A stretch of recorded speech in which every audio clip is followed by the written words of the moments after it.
Welcome to Hope Matters Radio.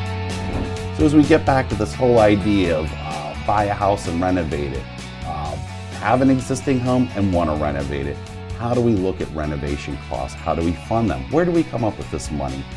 We have Chris Earley of Inspect It First here. He's an FHA 203K consultant, Fannie Mae home style consultant, and he is one heck of a darn good home inspector too. So tell me some of the horror stories you've walked into or found.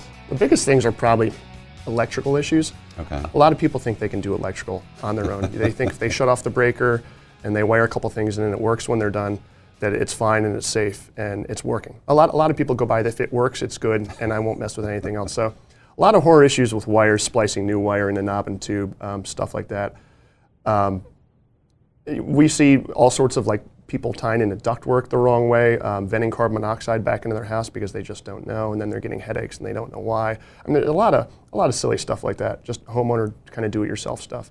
How about gardening? A lot of people create a lot of their own problems, Gardening. don't they? Well, a lot of times, what we see most is people planting stuff too close to the house. Not even so much gardening, but planting bushes or trees too close to the house. That's one we've seen. We did a home inspection on a house, and there's a sewer line going from the basement out to the street, and the owner thought it'd be a great idea to plant like a maple 20 years ago right over top of the sewer line. So, I mean, this is stuff you don't think about, Sure. when you're planting a sapling, but, we come back through and we don't even look at the sewer line going from the house to the street. We just can't physically see in there, but then it's backing up in the house, and we got a good idea why. Mm-hmm. So, what would be the number one thing you would share, with somebody about getting a home inspection done? I mean, what's your words of advice? Well, if anybody decides not to get a home inspection, I think that's just crazy in this day and age. I mean, I would agree. For what we charge, based off what we find, and we're not the type of home inspection the company that feels we have to justify our fees, and we got to Sure. go in. And if we charge $500-600, we've got to find at least $500 or $600 worth of defects. We don't have to really try too hard, so it's well worth it financially. Your return on investment. But a lot of times it's peace of mind. You want to know exactly what your problems are, before you get in the house. If you don't have any leverage to go back to the seller, that's okay. You still want to know the problems. You want to have a honey-do list or whatever. So it's a lot of liability and risk management on their end too, but it's totally worth it.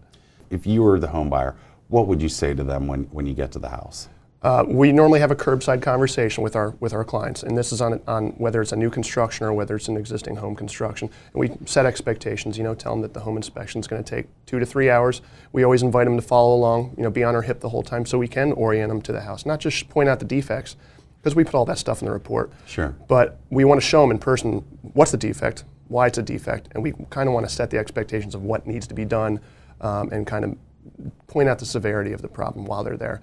And then we invite them to tell us the issues that they have with the house, ask what was on the seller's disclosure, what they know about, Sure. and then what they're concerned about, maybe what they saw the first time through. So it is a learning process. It's just about the home. We show them how to change out the filters. We show them where the water shutoffs are, the gas shutoff, all the stuff they need to know if the house is perfect.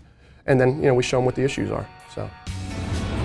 Hope Matters Radio is brought to you by the Real Estate Radio Network. Visit HopeMattersRadio.com for more information. That's HopeMattersRadio.com.